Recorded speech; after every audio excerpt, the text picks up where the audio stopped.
Okay, we are going to be reviewing Corbin's behavior support plan, and this was developed a couple weeks ago by me after completing a functional behavior assessment for Corbin, which took place in between the last day program he was at home and this day program. And we will be pulling up our behavior support plan on our computers and reviewing it as we go. So you'll see here just the opening page has Corbin's basic information. So if you guys ever need to know like what his birth date is, how old he is, service coordinator information is on there, as well as my information. And again, we are with Visions Consulting Company. And then we have his diagnoses as well in the bottom left-hand corner. Personal snapshot, that is just exactly what it says, is a personal snapshot of Corbin, and it's not something I feel like we need to review in depth right now, but if you guys do want some background information on him, for example, he is very involved in lots of sports activities and summer camps and church programs, and you'll see that I noted that behaviors do occur across settings, including home, community, and program environments. And those behaviors do put him at risk and interfere with his full participation. And so that is why the functional behavior assessment determined that a behavior support plan is needed to support Corbin, as well as that one-to-one supervision since he is an elopement risk. The behaviors that we are going to be going over are elopement, entering or attempting to enter cars and buses, inappropriate physical contact, and refusal of transitions. So going down, we can skip the program rationale if you guys want to look over that later. And then we're going to be going over here where it says target behaviors to decrease. Are we all in the same spot? Okay, so the first behavior is what I defined as disruption. And the operational definition of disruption is defined as any observable action in which Corbin manipulates, alters, or misuses objects in a way that is not aligned with their intended purposes. This includes, but is not limited to, throwing items, dumping materials from containers or drawers, unplugging devices, turning off lights without instruction, lifting up his shirt, banging on windows with his hands or other items, manipulating and playing with non-play objects such as rolling chairs, and interacting with household or program items in a manner inconsistent with their designed use. And then you'll see for each definition of behavior, I did provide examples and non-examples in case Corbin does engage in some behavior that you think might qualify under disruption. You can see some examples and what would not qualify as disruption. So some examples I gave was Corbin rolling a staff member's desk chair back and forth across the room repeatedly, even after being asked to leave it in place. Corbin lifting his shirt up and placing it over his head. Some non-examples would be Corbin sitting in a desk chair and spinning slowly while waiting for staff instruction, or if his shirt does get wet and he takes it off, which that is something that he does not like being wet. So sometimes he will do that, but other times he will just put his shirt over his head, being silly. So we can kind of view disruption as a lot of that, what you guys have referred to as junk behavior or attention-seeking behavior, where he's being silly, he's looking for attention, he's looking for reactions. Behavior topography, that's just what that behavior can look like. So we have the definition, but we want to go over more what that looks like in action. So this could look like picking up objects and releasing them forcefully, so throwing, tipping or dumping containers so materials spill out, unplugging cords by pulling them from the wall, flipping light switches off, lifting his shirt upwards so the torso is exposed, hitting windows with an open hand, fist, or an object, pushing or rolling non-play items like office chairs, or otherwise handling household or program materials in ways that change their intended arrangement or use. And this definition is just going into more detail for you guys to know exactly what those behaviors look like. So if you do need to reference this, you can always go back if you're unsure of whether one of his behaviors qualifies under disruption. Some identified triggers or antecedents to disruption happening from the FBA was determined to be decreased attention, It can also be shared or split attention. So if you guys are helping other peers or talking to other staff members, that is sometimes a trigger for Corbin to take the opportunity to engage in those attention-seeking behaviors. Sometimes one-on-one attention can also lead to those behaviors because he just enjoys one-on-one attention and he's looking for those reactions. And then also non-preferred verbal directions can also be a trigger. And for our data collection for disruption, we want to record using frequency, which would just be each occurrence of behavior that takes place. And my hypothesized function for disruption, according to the functional behavior assessment, came out as primarily attention, but secondary could be escape. So a lot of times behaviors don't have just one function. They can go across multiple functions. The second behavior that I targeted for Corbin's functional behavior assessment is inappropriate touch. This is defined as any instance in which Corbin makes physical contact with another person or personal items in a manner that is intrusive or not socially appropriate. This includes, but is not limited to, lifting another person's clothing, hugging without permission, kissing others on the arm, cheek, or any body part, grabbing or squeezing another person's arm, licking, touching, or otherwise making contact with a peer's food, or any other physical contact outside of typical social boundaries. Again, we have some examples and non-examples. So some examples would be Corbin walks up to a staff member, grabs the corner of their shirt or dress and lifts it upwards. Corbin walks up to a staff member and kisses them on the arm. Corbin licks an item or a person. Some non-examples could be that he walks up to a staff member and taps them on the arm for attention. Corbin grabs a staff member's arm and tries to pull them in the direction of something he wants to show them. Oftentimes we do see Corbin communicating in that way, so we just want to make sure that we're sticking to really that inappropriate, socially inappropriate touch. And again, note that this is not limited to this definition, so if there is any other behavior that you feel could be considered inappropriate touch, you guys can always reach out to me and we can discuss it and figure out whether it fits the definition. Again, the topography is just further explanation into what that behavior looks like, so you guys can review that. Some identified antecedents or triggers to inappropriate touch can be that shared and split attention between other peers or staff members. It could be one-to-one attention if we're giving too much close attention to Corbin and not looking out for how our bodies are positioned. He could engage in that behavior, hoping for a negative or positive reaction. And then we have seen that verbal corrections or non-preferred directions can also trigger inappropriate touch. And again, data collection for inappropriate touch will be frequency, so just each occurrence that you see it happen, we want to note down. And our hypothesized function, according to the functional behavior assessment, would be attention primary and access as secondary. Third behavior we have is elopement. Elopement is defined as any instance in which Corbin moves away from the day program building or community area without his designated adult or supervision, placing him at risk. This includes, but is not limited to, wandering or running off in stores or public spaces where staff or family cannot guide or protect him, running into parking lots or across streets, and running away from his designated day program staff or assigned area in any community or public setting. Some examples of this would be Corbin leaving a designated area at the day program without permission and moves far enough away from staff where visual supervision cannot be maintained. Corbin running or walking into a parking lot or street ahead of staff during a community outing. Corbin crossing a street or entering a roadway without staff support or safety instruction.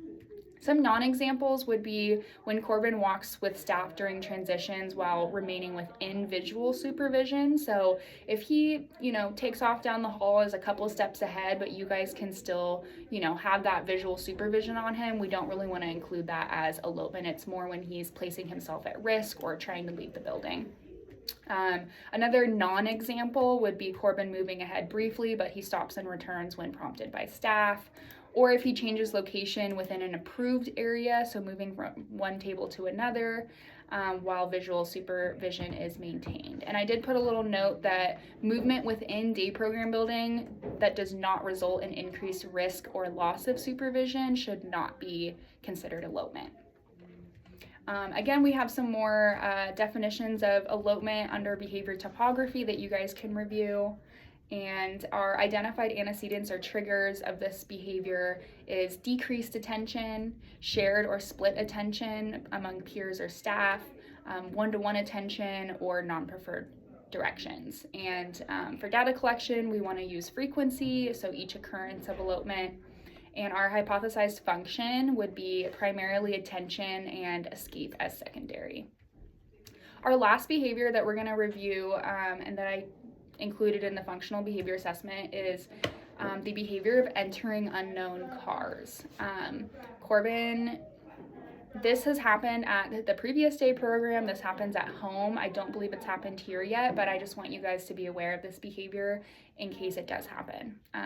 So the definition of this behavior would be defined as any time Corbin attempts to or successfully enters a car that does not belong to his family or a car that he did not have permission to enter. This includes strangers' vehicles, staff vehicles, and family friends' vehicles that Corbin does not have explicit permission to enter. This can look like attempting to open a door handle or successfully opening and sitting inside cars, oftentimes for extended periods of time. Examples, Corbin walks up to a parked vehicle in a parking lot and pulls the door handle, so an attempt would still be an example. Corbin opens the door of a stranger staff member's vehicle and attempts to get inside. Corbin sits inside a vehicle that does not belong to his family without permission. Non-examples would be Corbin entering a family vehicle or approved staff vehicle with permission, or if he stands near vehicles while remaining with staff and following safety expectations. Some triggers for or antecedents for this behavior would be it can happen during transitions, so during drop-off from outside to inside a building, or during transitions on community outings. Withdrawn attention is an antecedent. Specifically at home, mom has noted that when they have guests over and they're not paying attention, they'll realize that Corbin had gone outside and is sitting in someone's car.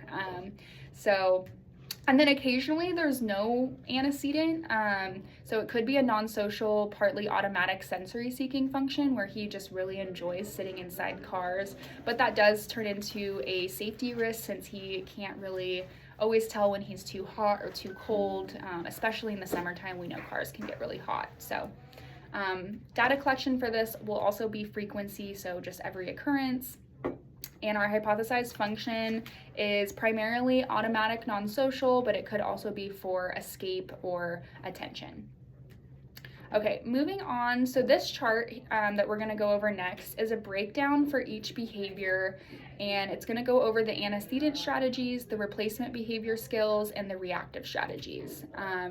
And just to further define antecedent strategies, those are things that we're doing on a daily basis to help prevent behaviors. So those are things that we're doing before any behaviors occur.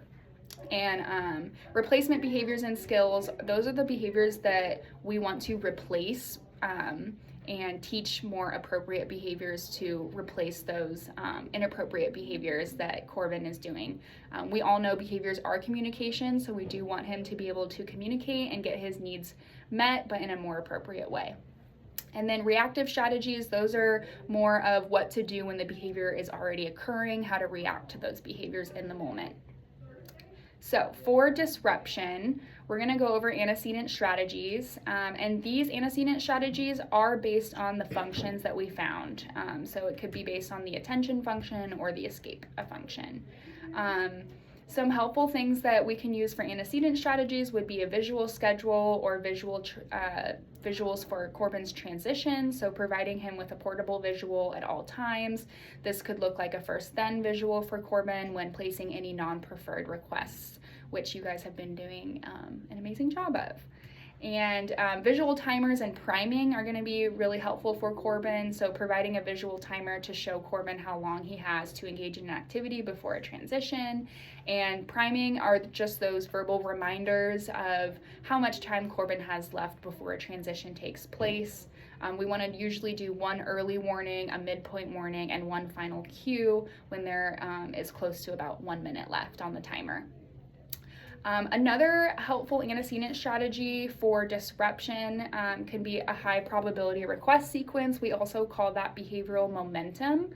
And that looks like placing a non-preferred request, like before placing a non-preferred request, giving Corbin 3 quick high probability and easy requests to build that compliance. That could look like touch nose, give me a high five, point to Barney. Those high probability requests are meant to be very easy. They're meant to be things that we know Corbin can do and might want to do.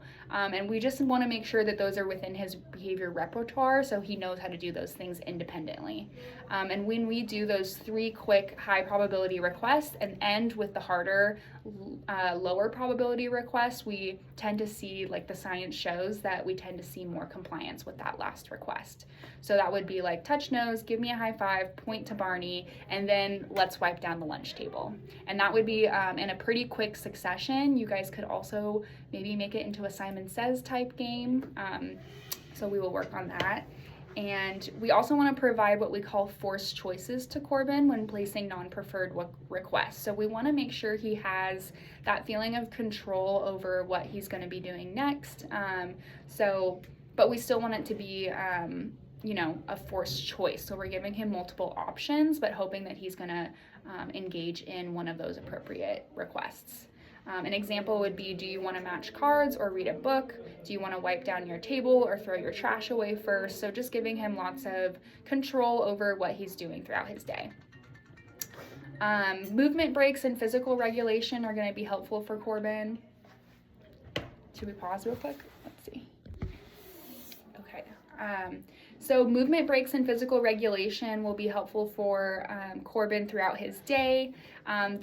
We want to use this before placing non-preferred requests to promote physical activity. This could look like movement and music, gym time, or even having him help carry heavy items just to get that physical regulation. Corbin does like being helpful. And this can help regulate and reduce his sensory-seeking disruptive behaviors. And we want to provide sensory supports throughout the day, such as compression vests at short intervals, deep pressure squeezes, weighted lap pads during seated tasks, or movement breaks every about 15 to 30 minutes. Task chunking is our last antecedent strategy for disruption, and this could look like breaking non-preferred tasks into smaller chunks, providing positive attention and a reinforcer for completing each step. Some little notes for staff I added at the bottom. We really want to provide no crowding and attention during high arousal and no long verbal explanations. We want to keep our verbal directions very clear and concise. We don't want to have multiple staff giving simultaneous directions. So if you guys do have 2 staff working with him at once or supporting him, we want to designate one staff for verbal interactions with Corbin and have the other staff helping maybe with environmental changes or other tasks. And then again, immediate follow through on transitions or first then is really important. So we want to be prepared before placing those non-preferred requests that we have his visuals in place, we have an activity set up, because the more wait time there is, the more chances we have for that disruption behavior. Okay, going back up to the top, we're going to go over replacement behaviors and skills that we want to teach to replace the behavior of disruption. Functional communication for attention is going to be a really big one that we want to help Corbin with, and that would be teaching simple, clear, fast ways to get attention. So verbal statements, or we could do picture cards where he points to cards or statements that say look, play, help, watch, come sit, talk to me. We also want to increase his functional communication for escape behaviors. So that would be teaching simple, clear, fast ways to ask for a break. So it could be break please, 1 minute, help please. Again, these can be PECs or verbal statements. And then when he does appropriately ask for a break, we want to provide brief escape when requested. And we also want to provide attention for appropriate motor play. So alternative motor tasks such as safely throwing balls, carrying items, tactile play. Anytime he's engaged in appropriate play, we want to provide that positive reinforcement. We also want to give him lots of choice making, so choosing an activity. He could choose which staff member he wants to engage in an activity with, or the choice of order, like first completing A and then completing B. And that's about all of our replacement behaviors for disruption. We're going to move on to reactive strategies. So what do we do in the moment when Corbin is engaging in this disruptive behavior? The first thing we want to ensure is safety, so removing any dangerous or breakable items if needed. We also want to maintain calm body posture and neutral facial expression. So we want to limit the reaction and attention that we're giving him. Minimizing attention can also look like just not scolding, lecturing, or negotiating with him. And we also don't want to provide repeated redirections in the moment. We want to use one brief statement only, such as hands down, that's not available. I think the more that we engage in that back and forth conversation with him and multiple repeated directions and redirections, that could inadvertently increase attention that he's getting for that behavior. We also want to prompt the replacement behavior. So immediately prompt a functional communication response. So you could say, Corbin, ask for play, say help, say break, and then once he does engage in that appropriate replacement behavior, we want to provide immediate reinforcement. So that would look like praise or a preferred item. And we can also provide those ask for play, say help, say break as visual icons as well. Differential reinforcement, that would look like delivering immediate attention, so verbal attention and close proximity once the replacement behavior response does occur, and we want to resume interaction or activity only after the appropriate behavior occurs. And then eventually we do want to return to that task or activity, so we don't want to let him get out of doing the original task that we were wanting him to do. So we want to represent the original instruction using that first then language and avoid removing demands unless escape is explicitly requested appropriately. Okay, moving on to inappropriate touch, we're going to go over antecedent strategies, replacement behavior skills, and reactive strategies. So looking at antecedent strategies first for inappropriate touch, we want to teach and provide access to appropriate touch to Corbin throughout the day. So we want to provide him with scheduled high fives, shoulder taps, hand squeezes, approved hugs with clear rules. And I think by increasing that appropriate physical touch, hopefully we can decrease Corbin's need to engage in that inappropriate touch throughout the day. Again, visual supports to teach clear expectations can be very helpful, especially for personal space and boundaries. So visual cues to represent appropriate versus inappropriate touch. We can maybe do some green and red symbols, social visuals, ask first, high five, hug with permission. And then we want to explicitly teach and review expectations for personal space using simple language and visuals. And we can also review those expectations before high-risk times, such as transitions, downtime, or times that we know that Corbin will have reduced staff attention. We can also sandwich those teaching moments into possibly going over those things when he first gets here in the morning and then before he leaves, and that way we're just continually teaching and reminding him of those appropriate behaviors. We want to increase structured downtime for Corbin, so or increase structure during downtime. So we've noticed that downtime can lead to a lot of those inappropriate behaviors, and we can do this by offering planned activities, choices, or simple tasks. Inappropriate touch has been observed to increase when staff attention is divided or structure is reduced. Functional communication training is also going to help with inappropriate touch. So teaching and prompting Corbin appropriate ways to request attention, tap on shoulder, look, hug please, and then reinforce immediately when used. The last antecedent strategy that can help with inappropriate touch is staff positioning. So we want to maintain a side-by-side body positioning, and we can also help that with keeping Corbin's hands busy with sensory items or objects throughout the day. We want to avoid standing with our back to him, leaning over tables near him, or sitting at eye level when he's very excited. Some replacement behavior skills, so those appropriate behaviors that we want to replace with inappropriate touch, is functional communication training. So again, requesting appropriate physical contact, teaching and reinforcing hug please, high five, squeeze, and this again could be vocal or using picture cards. We also want to teach him how to request attention without touching. So when staff attention is diverted, we can teach him to say, play with me, come here, look at this, and replace inappropriate touch with a communication bid that immediately produces that attention. Reactive strategies. So what to do in the moment when Corbin is engaging in inappropriate touch. We want staff to use supportive positioning to maintain physical boundary calmly and neutrally. So that would look like stepping back or repositioning ourselves to maintain that personal space. And we want to maintain neutral tone and effect in our face, in our demeanor, and in our voices.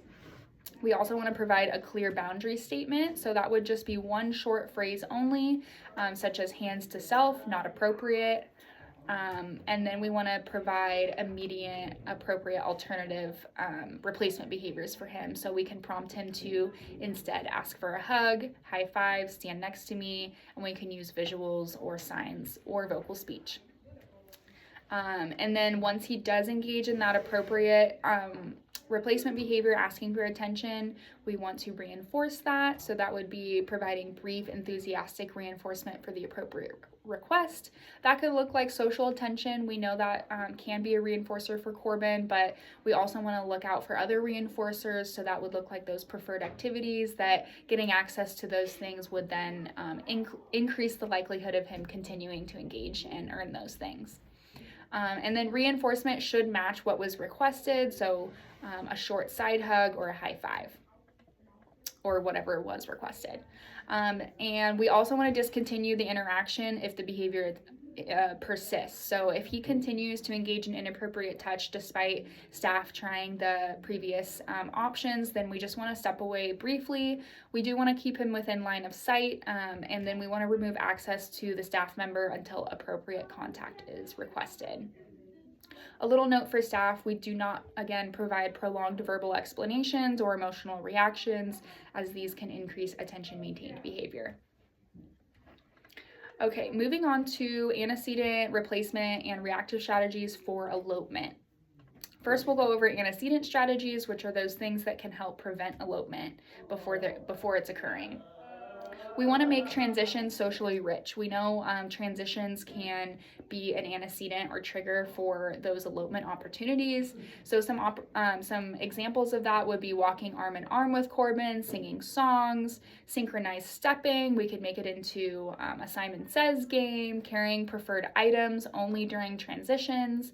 And these things are aimed to turn transitions from escape opportunities into social engagement sequences for Corbin.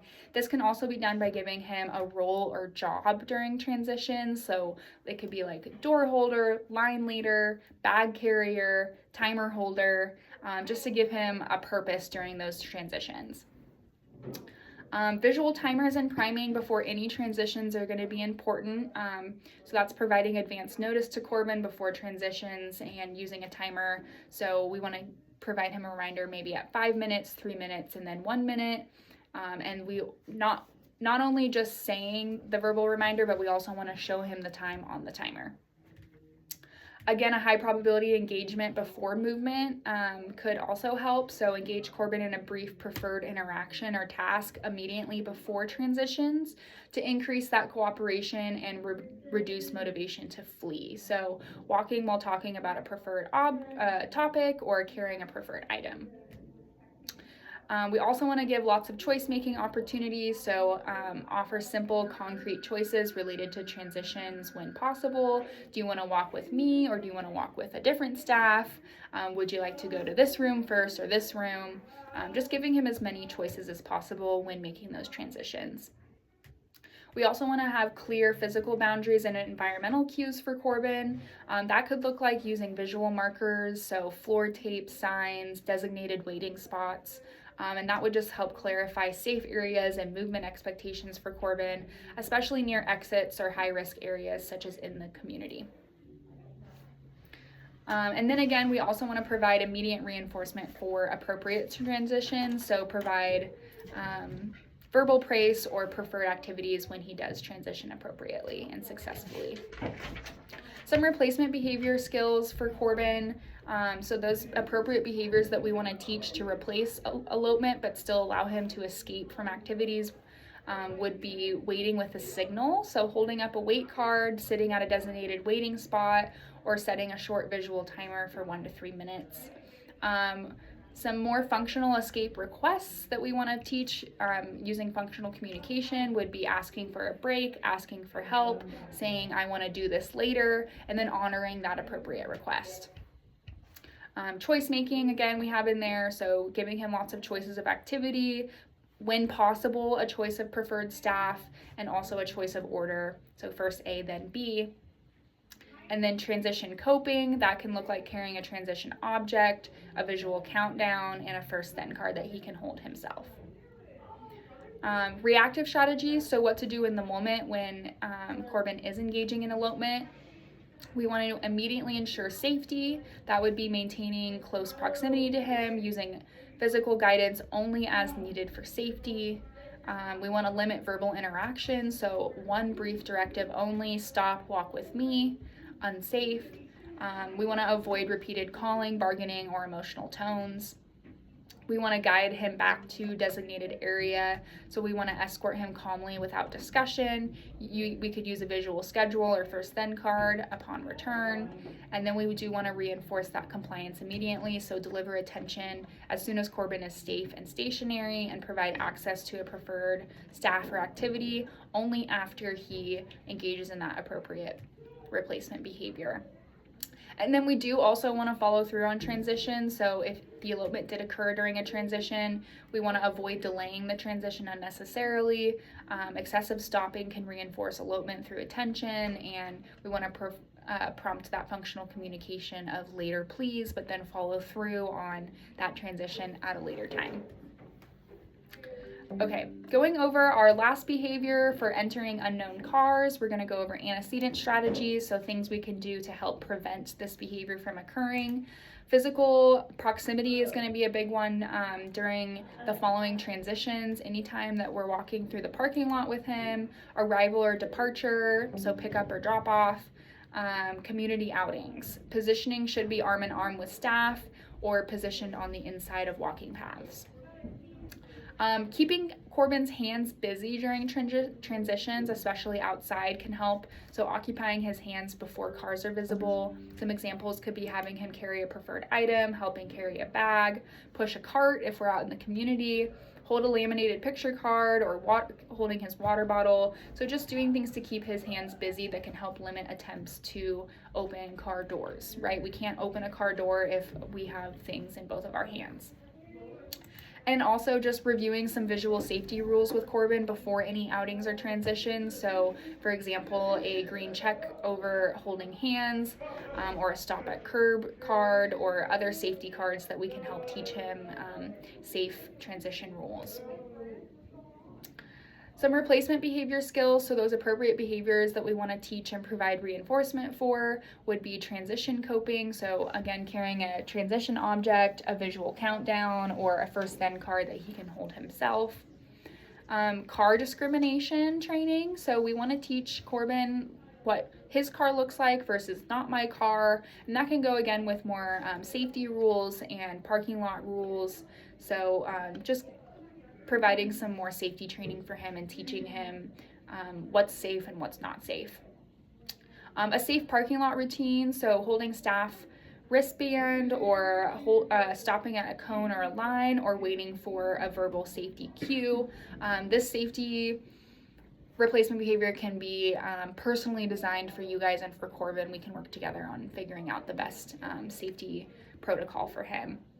And then providing any competing sensory input, so again, a fidget or textured item during transitions, and an assigned job, so holding a clipboard, a bag, or a picture, just keeping him busy. Reactive strategies for entering unknown cars. The biggest one is going to be protective positioning, so if Corbin moves towards or attempts to access an unknown vehicle, staff immediately should move to close proximity and position their bodies between him and the vehicle without physical force or restraint to support safety with a calm demeanor. Staff can use guidance and redirection to direct Corbin away from the vehicle. We want to provide one brief safety cue, so something that he's familiar with, such as a visual or a term unsafe. We want to avoid repeated prompts, emotional tone, or lengthy explanations in the moment that can increase attention. We can provide supportive physical guidance. So if Corbin continues to move towards the vehicle, staff should use gentle supportive guidance, such as a hand on the elbow or shoulder if tolerated and permitted by Corbin, to assist him in moving toward a predetermined safe location, so a transition location or the sidewalk, for example. Guidance should be brief, least intrusive, and discontinued once Corbin is safe. We also want to reduce verbal interactions about the incident once Corbin is safe. So once he's safely redirected, staff should avoid lecturing, reprimands, or discussion about the event. And then we also want to provide a sensory or motor alternative. So once he is safe, staff should offer a competing non-social sensory or movement activity to Corbin to replace the automatic sensory need.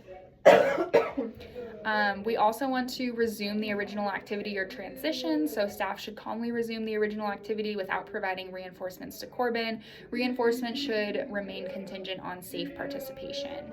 We also want to document the setting and transition location, staff proximity at the onset of elopement, the duration and intensity, and Corbin's response to redirection. Okay, moving down, I have 3 main goals for Corbin that I want us to target and take data on moving forward. The biggest goal for him is that functional communication goal. So over the next 12 months, Corbin will be encouraged but not forced to use functional communication to communicate his needs and wants. That would look like asking for attention, asking for a break, asking for preferred activities, etc.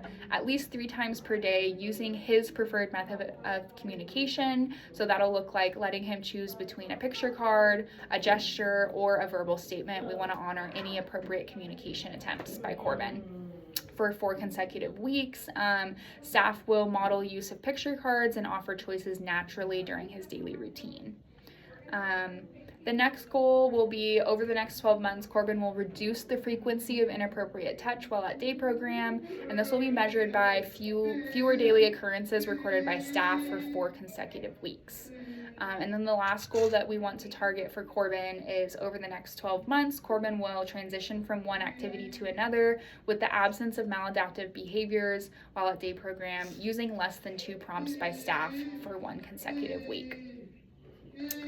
Going down to documentation, this just lays out when to record that functional communication, the inappropriate touch and transitions, and then what to record. So really what's most important for me is to know how often it's happening per day, so the frequency of these things. And I know you guys take notes, so if you can include a little antecedent behavior consequence